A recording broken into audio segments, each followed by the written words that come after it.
Sachim, Dav Gimel Aboudbed, bonjour. Nous avons appris hier que, en tous les cas de la Torah rajoutait des lettres, ou alors 7, 8, 9, 16 lettres, ça dépend où, pour nous montrer l'importance de faire attention à parler toujours d'une manière positive. Qu'est-ce qu'on appelle parler d'une manière négative? Par exemple, de dire tamé, que c'est tamé, impur. Il faut dire que ce n'est pas pur. Ou alors de dire que un homme chevauche, très bien, mais pas une femme. Une femme ne chevauche pas. Elle monte en Amazon. C'est pas très tsanoua, c'est pas de pudeur de dire qu'une femme chevauche parce que ça sous-entend qu'elle est obligée de s'asseoir et d'ouvrir les pieds. Alors, donc c'est pour cette raison que la Torah a changé plusieurs fois.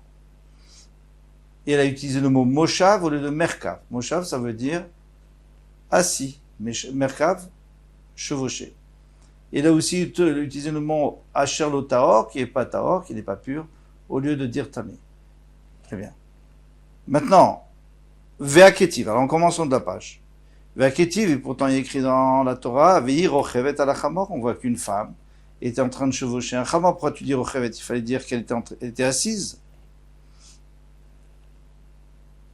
De qui parle-t-on? D'Avigaïl. Lorsque David Améler se sauvait de Shaoul, qui voulait le tuer, il était avec son armée, ses amis, et donc il a demandé à Naval. Donc, Naval, c'est un homme extrêmement riche, qui avait fait une grande fête. Il lui a fait demander par 10 de ses amis, de lui envoyer aussi quelque chose à manger. Il a dit, écoute, nous, on a protégé tes troupeaux, on est là on protège, parce qu'ils étaient là, ils étaient dans la forêt ou dans les prairies avec ses serviteurs. Il dit, on a fait pour toi, maintenant donne-nous quelque chose à manger. Et qu'est-ce qu'il répond, ce Naval? Il répond, vous savez ce que c'est Naval? C'est-à-dire un mécréant. Qu'est-ce qu'il répond? Il dit, aujourd'hui, les esclaves se révoltent contre leur maître. Il voulait dire que David Améler s'est révolté contre Shaoul. Or, David Améler était roi. Il avait déjà été oint comme roi. Donc, il était mouré de Malchut. Il s'est révolté contre le roi. Il est chayav mita. Donc, David Améler vient avec ses 400 hommes. Il monte pour le tuer. Et certainement, ceux qui sont avec lui. Qu'est-ce qu'elle fait, sa femme, Abigail? Vite, parce qu'elle a entendu d'un des serviteurs qui lui a dit c'est pas joli, comment il a parlé à David, comment il a parlé aux amis de David. Donc elle est venue, elle a pris de la viande, du vin, du pain, des fruits, tout ce qu'il fallait sur des ânes, et est allée à sa rencontre pour essayer de l'apaiser. Mais il y a écrit qu'elle a chevauché le chamor. Alors on sait qu'en fin de compte, elle l'a rencontré. Elle a dit à David Améler, c'est un Naval. Et c'est vrai que mon mari est un Naval, c'est un mécréant, il faut pas prendre en compte, etc., etc. Donc elle a apaisé, il est reparti. Finalement, Hachem a tué Naval et David Améler s'est marié avec Abigail. Maintenant, ce qu'on voit ici, il y a écrit, Rochevet ala chamor el chevauché, ça se fait pas. Alors, on répond à Tamishumbi, à Tuta de Laïla, ou Chaou. Parce que c'était la nuit. D'après l'histoire, ça a l'air que c'était la nuit, ou alors, en tous les cas, à la fin de la journée, mais ça a l'air plutôt que c'était la nuit, donc, elle avait peur, donc elle ne pouvait pas s'asseoir en Amazon, elle était obligée de bien se tenir, donc elle était obligée de se chevaucher. Et donc, la Torah n'a pas envie de dire quelque chose de faux. C'est vrai, elle a chevauché, c'est vrai. Peut-être tu peux dire qu'en vérité, c'était pas encore la nuit, donc c'est peut-être pas pour ça. C'est pour une autre raison. Mishum biatuta de David, elle avait peur de David. David Améler qui s'énerve sur elle. Et elle n'a pas peur de David parce qu'il va pas s'attaquer à une femme. Mishum biatuta dehar, parce qu'elle avait peur. Il y a écrit qu'elle descendait de la montagne, donc elle était obligée de s'accrocher. Mishum biatuta dehar, il y a la peur de la montagne. Jusqu'à là, tout va bien. C'est pour ça qu'on a dit Merkav. Au Beoraïta, Miloktiv Tameh, et maintenant tu me dis d'accord. C'est vrai que la Torah, 3 fois, elle a écrit 2 fois dans le Torah, 1 fois dans les Nevi'im, elle a écrit Asher Enena Teora, elle a toute une phrase pour dire pour pas dire le mot tamé. Mais très souvent on voit tamé. Et la kol echad echad adeninhu mishtai bilshon nekia. Chaque fois que ça sera exactement le même nombre de lettres, si on dit tamé et taor, alors dans ce cas-là, ils vont me parler bilshon nekia, taor, un langage propre. Kol echad en fishin mile, mais s'il y a plus de lettres, alors mishtai bilshon nekia. Dans ce cas-là, il vaut mieux parler en langage court, même si on est obligé de dire le mot tamé. Alors pourquoi 3 fois on nous l'a dit? C'est pour nous apprendre qu'il faut éviter quand on peut. La Torah ne peut pas se permettre de chaque fois écrire des phrases en plus. Mais là, elle nous l'a fait 3 fois. Une fois, c'était dans le nar. Tu vas me dire, bon, le nar, on parle beaucoup dans le nar. On dit beaucoup de mots qui ne sont pas nécessaires. Alors je vais te dire aussi le cas de l'homme qui est tamé. Après, tu me dis, mais alors pourquoi on a parlé aussi encore une 3e fois dans la BMA? C'est pour dire que même pour une BMA, il faut faire attention. Kida Maravuna, comme a dit Ravuna Marav, Vamrila Amaravuna Amarav. Il y en a qui que Ravuna dit, on doit Vamrila Amaravuna Amarav, Mishum Rabimir, on doit Rabimir. L'Am Yeshane, Adam Netalmido Der Kitzara. Il faut toujours enseigner à ses élèves un chemin court, c'est-à-dire des phrases, les Mishnayot, des phrases les plus courtes, afin qu'ils puissent se rappeler. Donc, la Torah, elle nous apprend qu'il faut parler court. Alors, 3 fois, elle nous a parlé long, en longueur, pour nous apprendre qu'il faut parler long lorsqu'on peut. Pardon, qu'il faut parler propre lorsqu'on peut. Et le reste du temps, elle fait d'après ce qui est le plus court. Maintenant, il te dit, et chaque fois que c'est le même nombre de lettres, alors il faut parler avec un langage de respect. Rochevet et Yoshevet, c'est la même chose. Alors pourquoi on n'a pas dit qu'elle est Yoshevet, qu'elle était assise, Abigail? En réalité, ça c'est même pas une question, parce qu'on a déjà répondu à cette question. On a dit que la Torah, quand elle est vraiment Rochevet, quand vraiment elle chevauche, alors elle le dit, elle va pas mentir, la Torah. Ça, c'est un gros problème. Alors, le Tzlach, lui répond comme ça. Il dit, d'accord. Je suis d'accord que il faut pas parler Bilshon Megouné, c'est-à-dire, on n'a pas le droit de parler Bilshon Megouné, mais si c'est la réalité, on peut le dire. Mais, éventuellement, il faudrait faire un effort, même si c'est la réalité, qu'elle chevauche. Il faudrait faire un effort de parler Bilshon Nekia. Pourquoi parler Bilshon Nekia? Parce que Yoshevet, c'est vrai, quand on est sur un âne, on est aussi Yoshevet. Ça peut aussi être appelé Yoshevet. C'est vrai que c'est pas précis, mais ça va, ça peut passer. Alors pourquoi on l'a pas fait? Donc ma réponse dit Rochevet, il y a écrit Rochevet sans vav. Ils ont enlevé le vav. Donc dans ce cas-là, il y a 4 lettres. Yoshevet, il y aurait 5 lettres. Donc dans ce cas-là, c'est sûr que la Torah va parler Bilshon Ketzara, parce qu'elle dit quand c'est plus court, il faut parler Bilshon Ketzara. Le plus court. Vous pouvez demander, on peut aussi enlever le vav de Yoshevet. Comme on a enlevé le vav de Rochevet, on a qu'à enlever le vav de Yoshevet. Ça, on peut pas dire. Pourquoi? Parce que la Torah, elle enlève des vav seulement pour nous apprendre quelque chose. En l'occurrence, quand elle a dit Rochevet, elle a enlevé le vav pour nous dire qu'il vaut mieux parler court, même si c'est pas génial. Mais si elle avait écrit Yoshevet, j'aurais rien appris du tout. J'aurais rien appris du tout si j'avais dit Yoshevet sans vav. Alors, on n'enlève pas un vav si c'est pas pour apprendre quelque chose, ou faire une dracha. Un autre talmid de Avoyat fait Kameder Rav. Il y avait 2 talmidim qui étaient assis devant Rav. Chadamar, il y en a un qui dit Shavitinan Haishmata Kedavar Acher Mesankan. Cette sugia, elle nous a fatigués comme un davar acher. Davar acher, ça veut dire un porc. On dit pas, on dit une autre chose. Pour parler en langage propre.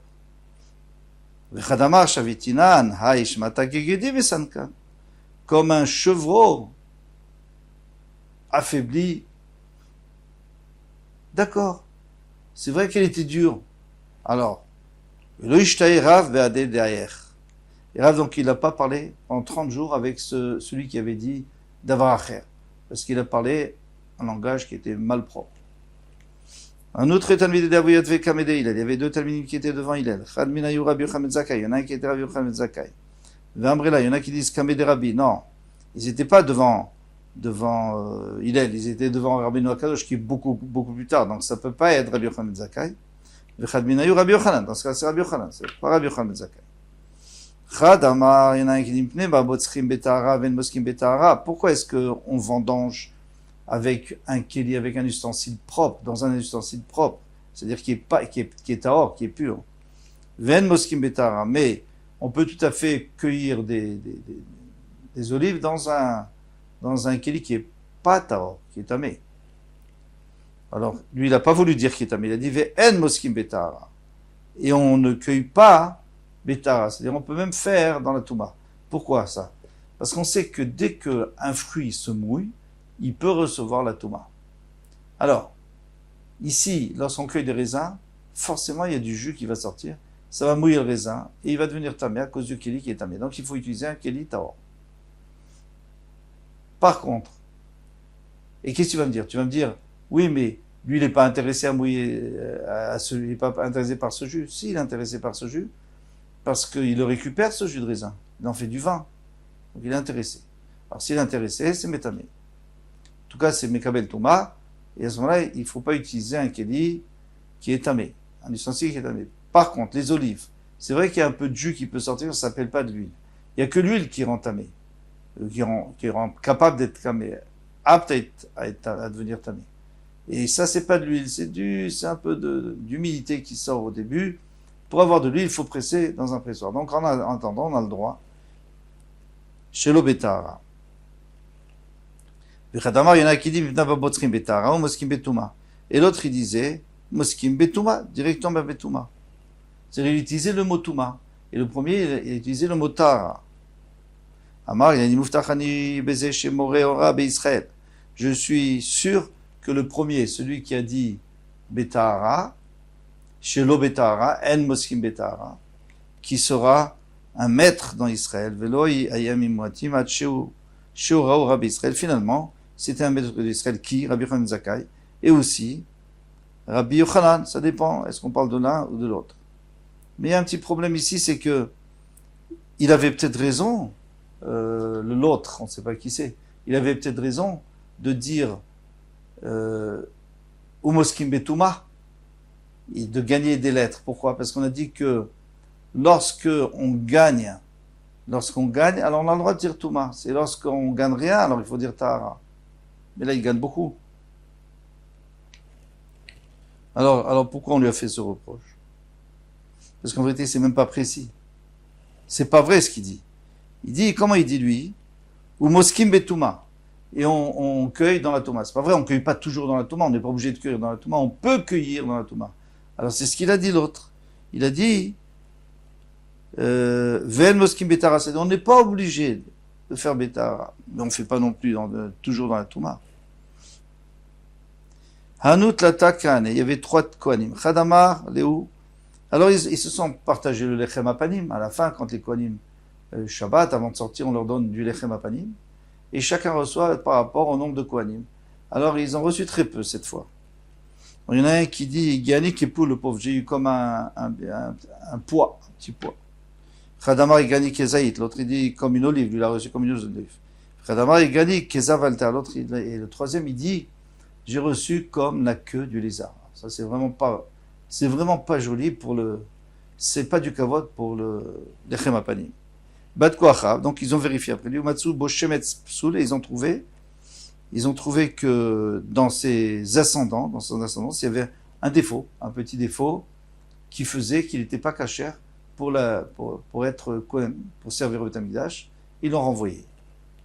Pendant, il y a écrit dans une braïta qu'on ne fait pas de recherche. Quelqu'un qui est déjà au Mizbeach, eh bien, on lui fait confiance. Pour se marier, on lui fait confiance qu'il est un Kohen, qu'il est un bon Kohen, qui n'est pas un halal. Halal, ça veut dire un Kohen qui viendrait, par exemple, d'une union interdite entre un Kohen et une Groucha, une femme divorcée, etc. Alors lui, il est bien. Pourquoi? Parce que il y avait un Beddin, l'Ishkat Agazit, et qu'est-ce qu'il faisait? Il vérifiait chaque Kohen et chaque Lévi qui venait, il vérifiait tous ses antécédents. Et s'il le laissait travailler, s'il voyait qu'il y avait un problème, il le renvoyait. Et s'il le laissait travailler dans le méthaménage, c'est qu'il était bon. Alors, pourquoi ils ont refait la recherche? Alors, il répond, l'otema shemetz psoul. C'est pas qu'ils ont trouvé un petit défaut. Et là, ima shachatz psoul. Ils ont trouvé qu'il était arrogant. Il avait de l'arrogance par rapport au lechem apanim, il a dit, comment il a parlé, et c'est pour ça qu'il est pas soul. On ne peut pas lui faire confiance, on ne peut pas faire la avoda. Si tu veux, je te dirai une autre réponse, c'est Machane Atam, Deyu de Ranafche. Tu peux dire qu'en réalité, on a recherché, on a trouvé dans les antécédents qui n'étaient pas bien, et qu'on n'avait pas bien vérifié, et on l'a rendu pas soul. Et pourquoi on a vérifié? Puisque normalement, on ne vérifie pas une fois qu'il a servi au misbar, parce que il a fait, lui-même, il s'est abîmé, il s'est fait du mal. Comme il a parlé, il a montré qu'il n'était pas bien. Et alors on a cherché, on a trouvé. À Ouarama, il y avait un goy, David Sadik, Ve'achil Psachim Yerushalayim. Il montait, il habitait à Netzivim, il montait à Yerushalayim pour manger du Korban Pessah. Amar, et quand il est revenu, il a dit, Ktiv Kol Ben Echalo Echalbo, il a écrit, tout goy n'a pas le droit de manger. Et moi je mange. Kol Arelo Echalbo, quelqu'un qui n'a pas Brit Mila, il n'a pas le droit de manger du Korban Pessah.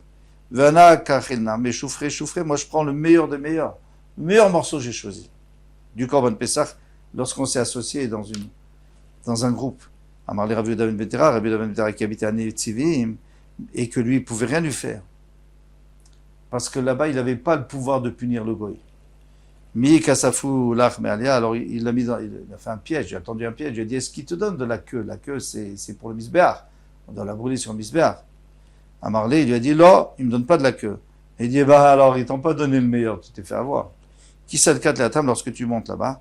Et Maléou, dis-leur, ça fout les merlias, qui te donne de la queue, tu vas voir. Ils vont te donner de la queue, c'est le meilleur, c'est gras.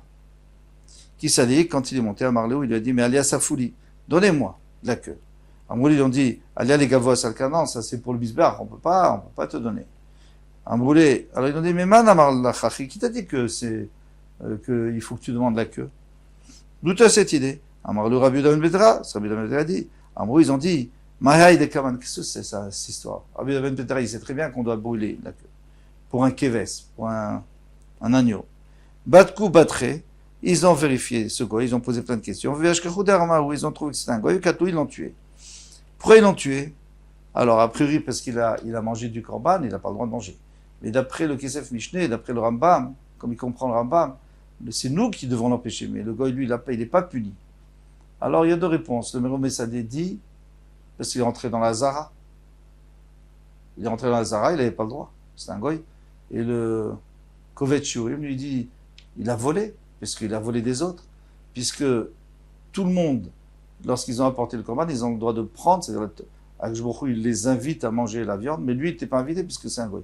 Donc il a volé la part des autres, ou même d'Hachem, et c'est du Gezel. Le goy, il doit être tué pour Gezel. Maintenant, pourquoi lui Rabbi Yehuda ben Betera, il ne pouvait pas le tuer? C'est pour ça qu'il a mis ce piège. Shalchoulé, les Rabbi Yehuda ben Betera, ils ont envoyé un message à Rabbi Yehuda ben Betera, Shalom lecha Rabbi Yehuda ben Betera, paix à toi, Dead Benetzivin, que toi tu es à Netzivin. Apparemment, il était trop âgé pour monter à Yerushalayim. Mais Soudatrap Prosa Yerushalayim. Et tes filets sont étendus jusqu'à Yerushalayim, c'est-à-dire que tu as réussi à faire tuer ce goy. Rav Kana Khalash. Rav Kana, il est tombé malade. Shadro Rabbanan et Rabbi Yoshua ben Bered et Ravidé, ils ont envoyé Rabbi Yoshua, le fils de Ravidé, pour voir Amoulé Zil Bedok Maïdin. Il va voir comment il se porte, est-ce qu'il va mieux ou pas. Ataïch Kachel el-Khavché, il est venu, il a trouvé qu'il était niftar. Car il est vouché, il a déchiré ses habits, parce que quand il y a un chacham qui, peut-être c'était son rab, même si c'est pas son rab, un chacham qui est niftar, tout le monde doit déchirer leurs habits. Ve'adre le kar el-Acham, mais il a mis derrière, pourquoi? Deux raisons. Parce que s'il revient avec une déchirure, donc déjà il leur annonce une mauvaise nouvelle. C'est pas bien d'annoncer une mauvaise nouvelle. C'est un imbécile, on va voir dans le passouk qui dit que c'est un imbécile qui annonce les mauvaises nouvelles. Deuxièmement, il voulait pas leur faire un choc. Donc il a mis derrière, mais il a quand même pleuré, il a pleuré pour qu'ils comprennent que ça va pas trop bien. Comme on dit toujours à quelqu'un, on dit, pour l'instant il va pas très bien, et avant de dire qu'il est niftar. Amoulé nachnafche, ils lui ont dit quoi? Il est niftar? Amarléou, il a dit, Aniloka Amina, moi j'ai pas dit.